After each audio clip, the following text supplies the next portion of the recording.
Well, hey guys, hello and welcome to Niti Shiksha, and this is Mihir Thakur, and today we are going to discuss a very important topic and most asked question by the UPSC aspirant. देखो, जो भी UPSC beginners aspirant होते हैं, जो तैयारी start कर रहे होते हैं, ठीक है, उनके माइंड में एक बहुत बड़ी डाउट रहती है। सबसे पहला तो ये डाउट रहता है कि सर कोचिंग स्टार्टिंग से ले या नहीं ले, इंस्टीट्यूशंस में एडमिशन ले या नहीं ले, या सेल्फ स्टडी से प्रिपरेशन करें। देखो, दोनों चीज़ से पॉसिबल है कि यूपीएससी एग्ज़ाम क्रैक हो सकती है, चाहे आप कोचिंग लो या आप कोचिंग ना लो। बहुत सारे ऐसे एस्पिरेंट्स आपको देखने को मिलेंगे, कैंडिडेट्स देखने को मिलेंगे जिन्होंने कभी कोई कोचिंग ज्वाइन नहीं किया, लेकिन फिर भी उन्होंने यूपीएससी क्रैक किया है। और बहुत ऐसे एस्पिरेंट आपको देखने को मिलेंगे मुखर्जी नगर, करोल बाग या दिल्ली वाले एरिया में, जहाँ भी इंस्टीट्यूशंस बहुत ज़्यादा हैं, कि वो सालों से कोचिंग ले रहे हैं, प्रिपरेशन कर रहे हैं, लेकिन फिर भी उनका एग्ज़ाम नहीं निकल रहा है, और कोचिंग से भी एग्ज़ाम निकाल रहे हैं। तो ये बहुत ही सब्जेक्टिव मैटर है, इस पर कोई भी एक सटीक आंसर नहीं हो सकता कि कोचिंग लेना ही चाहिए या नहीं लेना चाहिए, और क्यों लेना चाहिए। देखो, सबसे इंपॉर्टेंट ये आपको समझना कि सक्सेसफुल होने का या फिर इस एग्ज़ाम को क्रैक करने का जो सबसे इंपॉर्टेंट चीज़ है ना, वो है सेल्फ स्टडी। अगर आप कोचिंग भी लेते हो, अगर आप सेल्फ स्टडी नहीं करते हो, तो फिर भी आपकी सिलेक्शंस नहीं पॉसिबल है। लेकिन अगर आप कोचिंग ले रहे हो और आप सेल्फ स्टडी कर रहे हो, ठीक है, सारी चीज़ें डेडिकेशन से कर रहे हो, परसेवरेंस के साथ कर रहे हो और हार्ड वर्क कर रहे हो, तो डेफिनेटली आप एग्ज़ाम क्रैक कर लोगे। टाइम लग सकता है, किन्हीं का फर्स्ट अटैम्प्ट में भी होता है, बट क्रैक कर सकते हो आप। तो एक सब्जेक्टिव मैटर ये है कि आप कोचिंग लो या ना लो, इसका एक कोई आंसर नहीं हो सकता सटीक। अब देखो, कोचिंग लेने से क्या फ़ायदा होता है और नहीं लेने से क्या फ़ायदा होता है, क्या नुकसान होता है, ये चीज़ थोड़ा सा समझ लो। फॉर एग्जांपल, आप कहीं जा रहे हो या कहीं आप जाना चाहते हो, उस जगह की रास्ता आपको नहीं पता है, ठीक है, तो आप क्या करोगे, वहाँ से एक अपनी गाड़ी उठाओगे या उसको ड्राइव करते हुए पॉइंट ए से पॉइंट बी अपने डेस्टिनेशन जाओगे। अगर आपको उस जगह का वे नहीं पता है, रास्ता नहीं पता है, तो आप रास्ते में गूगल मैप का हेल्प लोगे, आप रास्ते में लोगों से पूछोगे, तो इससे क्या होगा कि आप डेस्टिनेशन पे पहुंच तो जाओगे, लेकिन ये प्रोसेस थोड़ा टाइम कंज्यूमिंग होगा। लेकिन वही अगर आप पॉइंट ए से पॉइंट बी जा रहे हो, ठीक है, आप अगर कोई कैब बुक करते हो, कैब वाले को वो रास्ता पता है, तो आपको क्या करना है, सिर्फ उस जगह बैठना है गाड़ी के अंदर, और पॉइंट ए से पॉइंट बी आप आराम से चले जाओगे। क्यों? क्योंकि आपको कोई रास्ता दिखाने वाला है ना, कोई ऐसा इंसान आपके साथ है जो आपको गाइड कर रहा है, जिसको ऑलरेडी वो रास्ता पता हुआ है, तो आपको रास्ते में टाइम नहीं लगेगा, आप डेस्टिनेशंस पे in comparison to previous process आप जल्दी पहुंच जाओगे। तो कोचिंग इंस्टीट्यूट्स का भी यही फायदा होता है कि अगर आप इंस्टीट्यूट ज्वाइन करते हो, कोचिंग लेते हो, तो आपको एक ऐसे गाइडेंस मिलती है, आपको टीचर्स ऐसे मिलते हैं कि आपको वो इस जर्नी का जो रास्ता है वो बताते हैं, आपको उस रास्ते पर चलना होता है, तो आप जल्दी अचीव कर सकते हो चीज़ों को, ठीक है। लेकिन अगर आप खुद से प्रिपरेशन कर रहे हो, फिर भी आप अचीव कर सकते हो, लेकिन ये प्रोसेस थोड़ा टाइम कंज्यूम होगा, क्योंकि इसमें आपको सारी चीज़ें खुद से एनालाइज करनी होगी, खुद से पता करना होगा कि क्या पढ़ना है, क्या नहीं पढ़ना है, what to study, what not to study, and what to do, what not to do. ये सारी चीज़ें आपके माइंड में आती रहेंगी और ये सारी कन्फ्यूजन्स आपको खुद से क्लियर करनी पड़ेगी, तो थोड़ा सा टाइम कंज्यूमिंग तो होगा, ये आपको शुरू में ही एक्सेप्ट करके चलना है। तो कोचिंग क्यों लेना चाहिए, नहीं लेना चाहिए, ये आपको समझ में आ गया होगा, ठीक है। अब हम बात करते हैं कि कोचिंग कौन सी लेनी चाहिए, ऑनलाइन कोचिंग बेस्ट होता है या ऑफलाइन कोचिंग बेस्ट होता है। क्योंकि एस्पिरेंट्स के टाइम, अभी के टाइम में जो एडटेक कंपनीज़ का फ्लो है मार्केट के अंदर, और जो ऑफलाइन कोचिंग का भी फ्लो है, वो लगभग इक्विवेलेंट है, ठीक है, दोनों उतने ही प्रोसेस में है। लेकिन जो ऑनलाइन एडटेक कंपनीज़ हैं, ऑनलाइन कोर्सेज जो प्रोवाइड हो रही है, कोचिंग इंस्टीट्यूट जो चल रही है, वो ऑनलाइन कोचिंग्स बहुत ही ज़्यादा आज के टाइम में ट्रेंड में है। तो ऐसे में स्टूडेंट्स जो एस्पिरेंट हैं, बिगिनर्स, उनके पास बहुत बड़ी कन्फ्यूजन रहती है कि क्या हमें ऑनलाइन लेनी चाहिए कोचिंग या ऑफलाइन कोचिंग लेनी चाहिए। अब देखो, ये भी एक सब्जेक्टिव मैटर है, इस पर भी कुछ कहा नहीं जा सकता कि ये ही बेस्ट होता है, ठीक है, या ये बेस्ट होता है, ऑनलाइन बेस्ट होता है, ऑफलाइन बेस्ट होता है। It depends on the aspirant, it depends on the candidates, कि कैंडिडेट जो होते हैं या फिर कोई भी एस्पिरेंट होते हैं, वो कैसे अपनी डेली लाइफ को जी रहे हैं, ठीक है, उनकी क्या रूटीन है, वो किस तरह से प्रिपरेशन करना चाहते हैं, क्या वो वर्किंग एस्पिरेंट हैं, कहीं पहले से काम कर रहे हैं, या फिर कुछ भी इस तरह की क्राइटेरिया को फॉलो करते हुए। अब देखो, आज के वीडियो में हम इसी टॉपिक पर बात करेंगे कि जो एस्पिरेंट है वो किस तरह के एस्पिरेंट है, वो खुद चूज़ करें कि उनके लिए क्या कन्वीनियंट होगा, ऑनलाइन कोचिंग लेना बेस्ट होगा या ऑफलाइन कोचिंग लेना बेस्ट होगा। तो इसको कैसे डिकोड करेंगे हम, उसके आंसर्स को कैसे समझेंगे। देखो, ऑनलाइन कोचिंग के 5 एडवांटेजेस और डिसएडवांटेज मैं बताऊंगा, और ऑफलाइन कोचिंग के भी 5 एडवांटेज और डिसएडवांटेज मैं बताऊंगा। इससे क्या होगा कि एट द एंड इस वीडियो के एंड में आपको ये पता चल जाएगा कि ऑनलाइन कोचिंग लेना सही रहेगा मेरे लिए या फिर ऑफलाइन कोचिंग लेना सही रहेगा मेरे लिए। क्योंकि देखो, एक स्ट्रैटेजी या एक कोई टाइप की जो आप प्रिपरेशन है, वो हर चीज़ पे, हर एक एस्पिरेंट पे सूट नहीं करती, हर एक एस्पिरेंट के लिए रेलेवेंट नहीं होती। हर किसी का अपना अपना स्ट्रैटेजी होता है, हर किसी को अलग अलग चीज़ें सूट करती है। तो अब यहाँ पे एक एनालाइज करेंगे हम लोग एक डिस्कशन करेंगे एक तरीके से, जिससे एट द एंड आपको ये आइडिया लग जाएगा कि मेरे लिए क्या सूटेबल होगा, ठीक है, आपके लिए इंडिविजुअली आपके लिए क्या सूटेबल होगा। तो सबसे पहले हम लोग बात करते हैं ऑनलाइन कोचिंग के बारे में। देखो सबसे पहला एडवांटेज है ऑनलाइन कोचिंग की, वो क्या है भाई, फ्लेक्सिबिलिटी इन शेड्यूलिंग, यानी कि उसका जो शेड्यूल है वो काफ़ी फ्लेक्सिबल होगा। आप जब भी कोई कोर्स अवेल करोगे या कोई कोर्स परचेज करोगे तो आपकी अकॉर्डिंगली आप उस कोर्स को देख सकते हो। ऐसा नहीं कि उसका कोई फिक्स टाइम है, आप उसी टाइम पे जाकर देखोगे, वो कोर्स रिकॉर्ड हो जाएगी, आप प्रीवियसली बाद में भी जाकर उसको देख सकते हो, ठीक है। ये एक शेड्यूलिंग में फ्लेक्सिबिलिटी होती है। दूसरा क्या होता है, ये कॉस्ट इफेक्टिव होता है। भाई कॉस्ट इफेक्टिव क्यों होता है, क्योंकि जो एडटेक कंपनीज है वो उनके पास काफ़ी सारा फंड्स रेज होता है डिफरेंट काइंड ऑफ चीज़ों से, ठीक है। तो वो कम पैसों में कोर्सेज जो है वो अवेल करवा सकते हैं, कम पैसों में कोर्सेज बेच सकते हैं, बच्चों को प्रोवाइड करवा सकते हैं। दैट्स वाई कॉस्ट इफेक्टिव भी होता है। तीसरा जो एडवांटेज है वो एक्सेसिबल फ्रॉम एनीवेयर। आप पहाड़ों के गुफा के अंदर बैठ करके भी अगर वहाँ पे आपकी नेटवर्क चल रही है तो फिर भी आप वहाँ पे भी देख सकते हो उस कोर्सेज को, ठीक है। या फिर आप मेट्रो में जाते वक्त, बस में ट्रैवल कर, कहीं भी एनीवेयर आप कहीं से भी उस कोर्स को पढ़ सकते हो। कहीं भी अपना फ़ोन खोला, लैपटॉप खोला और उसको आप पढ़ना स्टार्ट कर दिया। Number 4, comfortable and convenient. देखो कंफर्टेबल होता है, आप लेट के पढ़ सकते हो, आप बैठ के पढ़ सकते हो, आप सो के, कूद के, जैसे आप चाहो वैसे आपके लिए कन्वीनियंट होगा। आप कहीं भी पढ़ सकते हो, कंफर्टेबल है आपके लिए, ठीक है, उस चीज़ों को अवेल करना, उस कोर्स, ऑनलाइन कोर्स से पढ़ाई करना। लेकिन क्लास में आप जा करके सो के पढ़ नहीं सकते हो, ठीक है, वरना आप क्लास के बाहर नजर आओगे, अंदर तो नहीं ही रहोगे डेफिनेटली। एंड नंबर 5 जो एडवांटेज है वो इंक्रीज प्राइवेसी। अब देखो जो कोर्स आपके पास रहेगी, आप जो पढ़ाई करोगे, आपकी जो भी क्या कहते हैं उसकी रिपोर्ट होगी, महीने भर की वो चीज़ें होगी, आपके किस तरह से पढ़ाई कर रहे हो वो चीज़ें, आपकी स्ट्रैटेजी वगैरह सब कुछ, वो क्या होगा, वो प्राइवेट होगा। वो आपकी कोर्स जो होगी वो प्राइवेट आपको मिलेगी, आप प्राइवेटली उसमें प्राइवेसी भी लगा करके रख सकते हो, ठीक है। अब देखो हर सिक्के के दो पहलू होते हैं। अब कहीं ना कहीं अगर एडवांटेजेस हैं ऑनलाइन कोर्सेज के तो डिसएडवांटेजेस भी ज़रूर होगा। तो भाई डिसएडवांटेजेस कैसे होगा, तो पहला डिसएडवांटेज हो सकता है कि नेटवर्क का डिफिकल्टीज आ सकता है आपको, कि आप किसी ऐसे जगह पे रह रहे हो, मान लो आप किसी रिमोट एरिया में, गाँव में रह रहे हो या फिर कुछ ऐसे हिल स्टेशन पर रह रहे हो, तो वहाँ पर क्या होगा कि नेटवर्क का इशूज़ बार बार आपको देखने को मिलेगा। तो वो एक प्रॉब्लम हो सकता है, ठीक है। अगर नेटवर्क नहीं रही तो आप कोर्स पे फेल करके क्या करोगे, देख ही नहीं पाओगे, तो फिर दिक्कत होगी। अब क्या होगा, दूसरा जो है वो limited face to face interaction.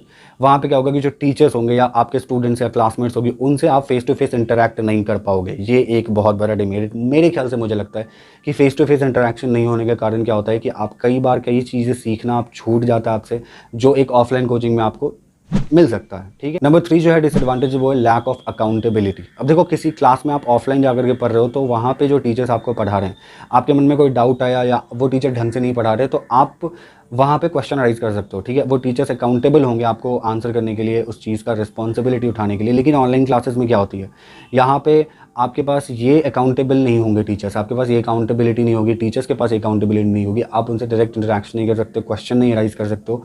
तो ये चीज़ें आपको यहाँ पे नहीं देखने को मिलेगी। नंबर 4 है पोटेंशियल फॉर मिसकम्युनिकेशंस। देखो यहाँ पे क्या होगा कि मिसकम्युनिकेशंस भी हो सकता है। अब जैसे कि कोई भी चीज़ आप कम्युनिकेट करना चाहते हो ऑनलाइन, तो वो उतनी बेटर तरीके से नहीं हो सकती जितना आप ऑफलाइन कोई चीज़ें कम्युनिकेट कर पाओगे, ठीक है। ये तो नॉर्मल सी क्वेश्चन है कि लोगों के माइंड में ऐसी चीज़ें आती है कि कोई कुछ पूछते हैं, बट वो उस तरीके से प्रेजेंट नहीं हो पाती है जिस तरीके से आप पूछना चाहते हो।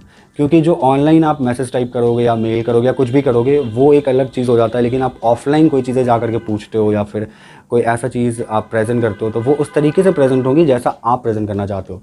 तो ये एक थोड़ा यहाँ पे डिमेरिट आपको देखने को मिलेगा।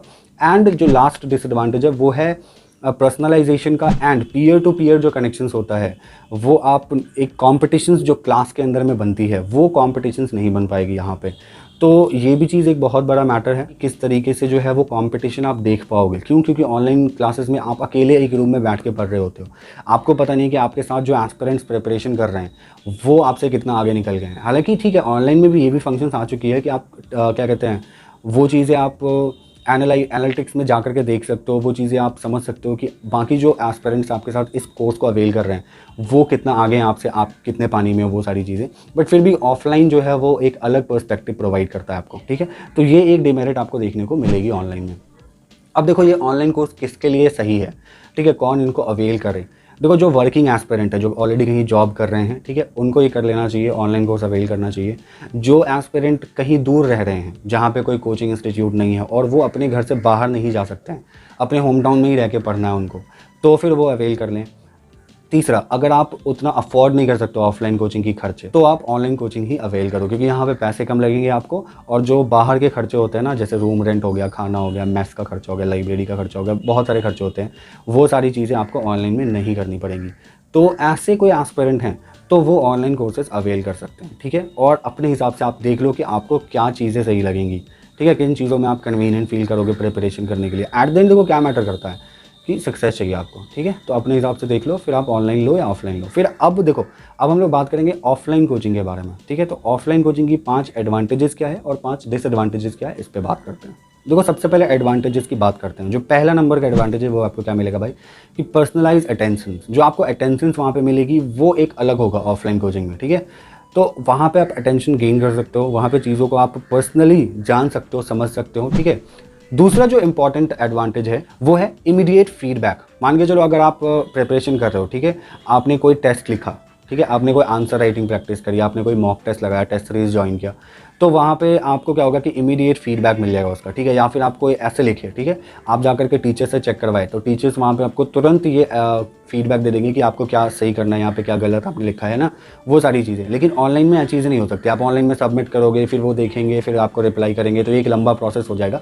बट ऑफलाइन में वो चीज़ें नहीं होती, आपको भी पता है, ठीक है। नंबर 3 है ग्रेटर अकाउंटेबिलिटी। देखो यहाँ पे ऑफलाइन में क्या है कि अकाउंटेबिलिटी होती है टीचर्स की, स्टूडेंट्स की, है ना, कि अगर आप पढ़ रहे हो नहीं पढ़ रहे हो तो आप नज़र में हो टीचर के, टीचर्स आपको देख रहे हैं। वहाँ पे जो मेंटोर्स होते हैं वो आपको देख रहे हैं कि आप किस तरीके से पढ़ रहे हो, आप काम चोरी तो नहीं कर रहे हो, ठीक है। वहाँ पे पढ़ने जाते हो या कुछ और करने जाते हो कोचिंग इंस्टीट्यूट में, वो सारी चीज़ें जो टीचर्स पढ़ा रहे हैं उसके लिए टीचर्स भी अकाउंटेबल होते हैं कि स्टूडेंट्स हैं वो तुरंत क्वेश्चन कर सकते हैं कि सर आपने ये गलत पढ़ाया, आप ठीक से नहीं पढ़ा रहे हो। तो ये अकाउंटेबिलिटी वहाँ पे बहुत ज़्यादा होती है ऑफलाइन कोचिंग में। जो नंबर 4 एडवांटेज आपको देखने को मिलेगा वो है मोर हैंड्स ऑन ट्रेनिंग। अब देखो वहाँ पे बहुत सारे लोग आपको होंगे जो आपको हेल्प करेंगे, बहुत मेंटोर से प्रोग्राम चलती है, बहुत टीचर्स होते हैं आपके आसपास के, जो फेलो एस्पिरेंट्स होते हैं, जो पीयर टू पीयर कनेक्शंस होता है, वो सारी चीज़ें आपको एक ऐसा ट्रेन करती हैं, वो सारी चीज़ें आपको बहुत ही ज़्यादा हेल्प करती है। एंड नंबर 5 जो एडवांटेज है वो इंक्रीज सोशल इंटरेक्शन। देखो जो सोशल इंटरेक्शन होता है कि आप कोचिंग इंस्टीट्यूट जाते हो, आप टीचर्स से मिलते हो, वहाँ अपने फेलो एस्पिरेंट्स से मिलते हो, उनसे मिल करके आपको ये पता चलता है कि कॉम्पिटिशन किस लेवल तक है, ठीक है, आप किस लेवल पे हो, आपको कहाँ पहुँचना है। तो ये सारी चीज़ें क्या है कि आप ऑफलाइन कोचिंग में देख सकते हो, एक्सपीरियंस कर सकते हो। ये एडवांटेजेस है ऑफलाइन कोचिंग्स की। अब देखो अब हम बात करते हैं कि डिसएडवांटेजेस क्या ऑफलाइन कोचिंग के। सबसे पहला डिसएडवांटेजेस है लिमिटेड शेड्यूलिंग फ्लेक्सिबिलिटी। अब देखो ऑनलाइन कोचिंग में क्या था भाई कि आप जब चाहो तब वो क्लास अवेल करके देख सकते हो, खोल करके देख सकते हो, आपके पास वो रिकॉर्डेड है, ठीक है। लेकिन ऑफलाइन में ऐसा नहीं होता है। जो टाइम है उस टाइम पे आपको क्लास पहुंचना है, ठीक है, उसके बाद आप उस क्लास को मिस कर जाओगे, फिर वो क्लास आपके लिए जो है पर्टिकुलरली नहीं चलाई जाएगी। तो ये शेड्यूल का फ्लेक्सिबिलिटी नहीं होता। वहाँ पे जो बैचेस खाली होगी आपको उसी बैच में एडमिशन मिलेगा, आपको उसके अकॉर्डिंग ही वहाँ क्लास ज्वाइन करना पड़ेगा, ठीक है। तो ये चीज़ें आपको वहाँ पे देखने को मिलेंगी। दूसरा जो डिसएडवांटेज है हायर कॉस्ट, ठीक है। हायर कॉस्ट क्यों होता है भाई, आपको ही पता है ऑफलाइन कोचिंग है तो कॉस्ट थोड़ा ज़्यादा होगा ही होगा, क्योंकि उनको बहुत चीज़ें प्रोवाइड करनी पड़ती है, क्लासरूम, बुक्स, इलेक्ट्रिसिटी, एसी, बहुत सारी चीज़ें, इंफ्रास्ट्रक्चर्स, वो सारी चीज़ें आपको प्रोवाइड करने के लिए ऑफलाइन कोचिंग्स तो पैसे चार्ज करेंगे ही आपसे, क्योंकि वो अपने घर से तो पैसे लगाएंगे ही नहीं, ठीक है। तो कॉस्ट इफेक्टिव नहीं होगा, ये हायर कॉस्ट आपको यहाँ पे करना पड़ेगा। तीसरा जो डिसएडवांटेज है वो इनकन्वीनियंट लोकेशन। अब देखो लोकेशंस आपके लिए वहाँ पे आपके अकॉर्डिंगली नहीं मिलेगी ऑफलाइन कोचिंग में, ठीक है। कोई बच्चे ऐसे एरिया में रह रहे हैं जहाँ पे कोचिंग नहीं है अच्छी, तो उनको अपने जगह से निकल के दिल्ली जैसे शहरों में जाकर के रहना पड़ेगा, तभी जाकर के वो ऐसी कोचिंग्स अवेल कर पाएंगे, ठीक है। तो कन्वीनियंट लोकेशंस की तो नहीं ही हो। और लास्ट जो डिसएडवांटेज है वो लेस प्राइवेसी। इसमें आपको प्राइवेसी नहीं होगी, आपकी जो भी स्ट्रैटेजी, आप किस तरीके से प्रिपरेशन कर रहे हो, आप कैसे पढ़ रहे हो, ये सारी चीज़ें वो प्राइवेट नहीं रहेगी, वो सारी चीज़ें ओपनली रहती है, तो प्राइवेसी उतना ज़्यादा नहीं होता है। तो देखो यहाँ पे भी आपको कुछ एडवांटेजेस और डिसएडवांटेजेस देखने को मिलती है। अब ये कोचिंग इंस्टीट्यूट ऑफलाइन किन के लिए बेस्ट रहेगा, कौन कौन से ऐसे एस्पिरेंट ले सकते हैं। देखो वैसे एस्पिरेंट जो अफोर्ड कर सकते हैं, ठीक है, सबसे पहला चीज़। दूसरा कि अगर आपको कन्वीनियंस उतनी नहीं चाहिए जो ऑनलाइन कोचिंग में मिलती है, आप चाहते हो कि नहीं हमको जब तक कोई टीचर नहीं पढ़ाएंगे तब तक मुझे वो सेटिस्फैक्शन नहीं मिलती है, मुझसे नहीं हो पाएगा, तो फिर आप ऑफलाइन कोचिंग ज्वाइन करो। या फिर आप कन्वीनियंट हो, आप किसी दिल्ली जैसे शहर में जाकर के शिफ्ट होकर के वहाँ रहने के लिए, तो फिर आप ऐसे कोचिंग्स अवेल कर सकते हो। बाकी आप एडवांटेज और डिसएडवांटेजेस दोनों टाइप की कोचिंग्स के लिए अपने अकॉर्डिंगली देख लो कि आपके लिए क्या कन्वीनियंट होगा, फिर आप दोनों में से कोई एक चीज़ अवेल कर सकते हो, दोनों में से किसी एक कोचिंग इंस्टीट्यूट को ज्वाइन कर सकते हो, चाहे वो ऑनलाइन आपके लिए बेस्ट हो या ऑफलाइन आपके लिए बेस्ट हो। दोनों ही बेस्ट है, बट डिपेंड करता है कि एस्पिरेंट किन चीज़ों में खुद को कन्वीनियंट और कंफर्टेबल और किन चीज़ों में उनकी प्रिपरेशन ज़्यादा अच्छी हो पाएगी। क्योंकि एट द एंड क्या मैटर करता है कि आपको एग्जाम क्रैक करना है। अब चाहे वो सेल्फ स्टडी से करो आप, या कोचिंग से करो, ऑफलाइन से करो या ऑनलाइन से करो, that doesn't matter. At the end लोग आपके सक्सेस को ही देखेंगे। तो आप देख लो कि आपको किस तरह की चीज़ आपके लिए ज़्यादा सुटेबल होगी, आप उन चीज़ों के लिए जा सकते हो। आई होप इस वीडियो से आपको थोड़ी जो डाउट होगी वो क्लियर हो गई होगी। ऐसे और भी वीडियोस के लिए आप नीचे कमेंट बॉक्स में बता सकते हो कि आपको किस टॉपिक पे वीडियो चाहिए, हम उस टॉपिक पे नेक्स्ट वीडियो लेकर के आएंगे। सो आई होप ये वीडियो पसंद आया होगा आपको। If you like this video please do not forget to like, share and subscribe. See you in the next one. Goodbye, take care. Mihir Thakur signing of.